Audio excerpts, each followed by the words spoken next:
In this video, we will finally look at why, when we translate from rectangular coordinates to spherical coordinates, do we have a rho square sine phi. In the last video, we talked a bit about the Jacobian, specifically for a two-dimensional transformation from u, v, and x, y. But as we've seen, sometimes we work with triple integrals where we're working with dv, which is x, y, z, and we may want to change that in terms of three variables, u, v, w. And like before, a two-dimensional Jacobian is the determinant of a 2x2 matrix. A three-dimensional Jacobian is a 3x3 matrix, whose determinant is a little bit more irritating to work with. And you can imagine, say we're going into quadruple integrals or beyond, this, again, idea is extendable into dimensions that are harder to visualize.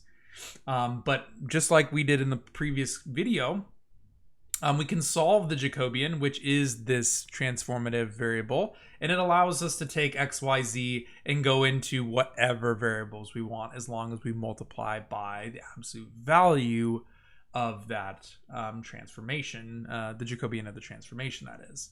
And so number 15 says, let's derive the Jacobian for spherical coordinates.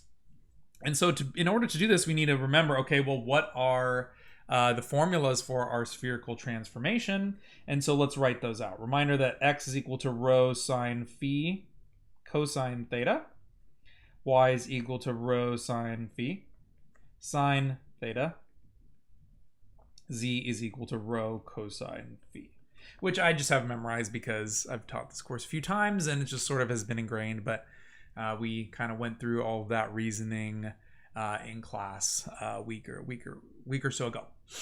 But basically, we have our transformational variables. In order to solve the Jacobian, we need to have the full set of partials. So we're going to need to do dx d rho, dx d, and again, the order we want to do it in kind of depends. So usually with spherical coordinates, let's write it like this. So again, we're taking our typical rectangular coordinate and transferring this into, spherical coordinates, which are usually written as rho theta phi, like this. And the ordering is very important because when I set up my matrix, if I get things in the wrong order, all heck may break loose.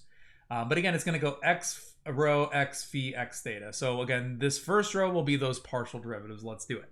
So the first will be dx d rho, which will be derivative of rho is 1. So we're just going to have sine phi cosine theta as our first. Now, the next one will be x with respect to theta. Derivative of cosine theta is negative sine theta. So we're going to have rho sine phi negative. Let's put the negative in front. Negative sine theta. And it might be wise that I put a little bit more space here because we're going to have three-part matrix, but whatever. I only have so much room. And then finally, we're going to have the derivative of x with respect to phi, which derivative of sine phi is cosine phi. So rho cosine phi cosine theta. What you'll notice immediately is this algebraically is kind of a nuisance.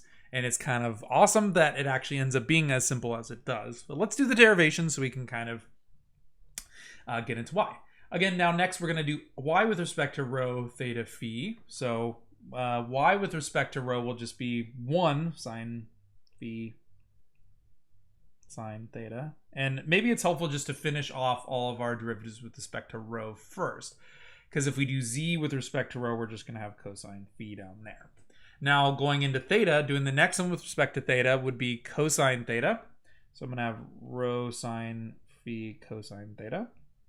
And doing z with respect to theta will actually be 0 because there is no theta. Derivative of a constant is 0. So that actually makes that one specifically a little bit easier. Now moving on to phi, doing y with respect to phi would be cosine phi. So we'd have rho cosine phi sine theta. And finally, this with respect to phi would be negative sine phi. So negative rho sine phi. And we have our setup for the Jacobian. And to do this full determinant, reminder, we're going to have to do, I like to use the slash method. So if we write out kind of, let's just write it out as an extension, we're going to have to write out sine phi cosine theta, sine phi sine theta. Because again, this determinant is quite irritating. And so let's just get a little visual medium to help us track all of what's going on here. 0. Again, we're going to have a positive cross product, which goes like this, right? So, sorry, let me grab my highlighter. Let's do it in green. These cross products will be positive. Let's start with that. And then we're going to have to do the negatives going back this way in the slash method of determinants, which is just what I call it. All right, let's do it. Let's write it out below. So in this first product, we're going to have sine squared cubed phi and negative rho squared and cosine squared. So let's just write it out. Why not? Negative rho squared sine cubed phi cosine squared theta. And these are all in the I direction. Technically, we need to pay attention. Oh, sorry. Sorry, I apologize. My vector brain got me. These are not vectors. These are scalars. So I don't have to worry about all that. Going on to the next product, we're again going to have rho squared. This one's going to be sine squared theta, cosine, sine, cosine, phi. So we have minus rho squared sine phi cosine squared phi sine squared theta. And you can probably guess we have all these sines and cosine squareds. That's why all of this is going to simplify. And thank goodness this last one is 0 in this expansion. Now when we go backwards, these are all going to be negated. So we're going to have negative rho. And notice we're going to have cosine squared sine phi cosine squared. So cosine squared phi sine phi cosine squared theta. This one again is 0, thank goodness. And then on to the last one, we have negative, negative. Again, a third negative, so triple negative rho square sine, sine, sine. So sine cube phi sine squared theta. Sorry, a lot to keep track of here. I think I got it all, and it barely fits on screen. Okay, cool. So what I would now do is kind of put things together based on, well, I have cosine squared thetas here. I have sine squared thetas here. Those are going to make 1. So let's write it all out. Let's not take any shortcuts here. So, and what we'll notice in those, so let's factor out the cosine squared from that. That would leave us with negative rho. Actually, let's also factor out the negative. Why not? And the rho squared. So, sorry, I'm kind of thinking this through as we go. We're going to have sine cubed phi from that one. And then, actually, also there's a sine phi in common. Let's pull that out as well. Sorry, lots of stuff in common, which is the entire reason this greatly simplifies. So pulling out all common factors, I don't know why I didn't think to do that to begin with, but we're going to be left with sine squared phi from this first term here and cosine squared phi from that last term.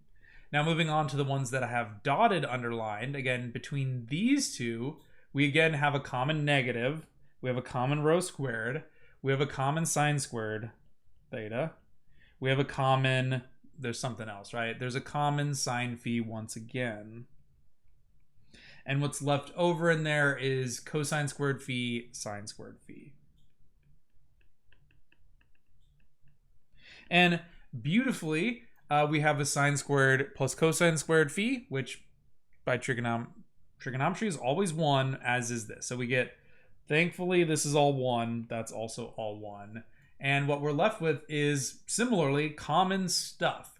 Well, notice that we have a common factor of negative rho square. Sine phi is still common. And if we factor all that out, what we're left with is cosine squared theta plus sine squared theta, which again, trigonometry always must be 1 regardless of what angle we're talking about. So what we're left with is negative rho squared sine phi as our Jacobian. And you might be noticing, okay, well, that's negative. Why didn't we think about that before? But again, if we think about the transformation from a triple integral in rectangular or any coordinates into our transformational variable, it's the absolute value of the Jacobian. So if we plug that in, negative rho squared sine phi, that's kind of why I was just teaching you before. Just plug in multiply by rho squared sine phi, since rho is going to be positive and sine could be negative, but when we're doing it across the proper boundaries in proper order, that should come out to be positive. Again, well, technically not always. Anyways, that is, I guess I won't say the simple explanation, but that's the reason why when we go from rectangular coordinates into these spherical coordinates in our integral as we did here, that's where the the rho squared sine phi came from, is in our, way of calculating volume, we must have our Jacobian. Summarizing, Jacobian helps us perform our substitution and change of variables, much like a U substitution. And while it's not always going to be simple, with our typical coordinate systems like spherical, cylindrical, and polar, there's just a fairly easy multiplier we can remember through the transformation. There's one other example in our notes that we will save for when we come back from break, because these videos have already been too long. I hope you all have a great vacation, and we will start a new activity on the remnants chapter 15, as we start chapter 16 as we wrap up our semester.